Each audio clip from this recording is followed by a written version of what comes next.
សូមគោរពនឹងជម្រាបសួរបន្ទាប់ពីបងប្អូនមានការគ្រប់គ្រងម៉ាស៊ីនសូត្រ low volt ថ្ងៃនេះខ្ញុំសូមណែនាំបងប្អូនមកស្គាល់ tractor មួយស៊េរីដែលមានកម្លាំងសេះ60សេះជាពិសេសបងប្អូនមានតម្រូវការក្នុងការប្រើប្រាស់ tractor ចង់ប្រើ tractor មួយទឹកបងប្អូនអាចងាកមកមើល tractor មួយស៊េរីដែលមានតម្លៃសមរម្យកម្លាំងសេះ60សេះអាចធ្វើការជាមួយនឹងការងារស្រែតាមបាន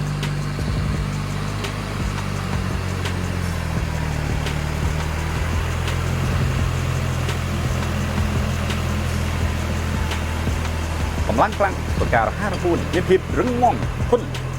បពាក់ជាមួយបំមុខមានភាពរឹងមាំធន់ធ្វើការដោយកង់ទាំង4ជាពិសេសនៅពេលដែលចុះធំយើងអាចប្រើឧបករណ៍ជន់លុកឲ្យធ្វើការកង់ទាំង4ផងដែរ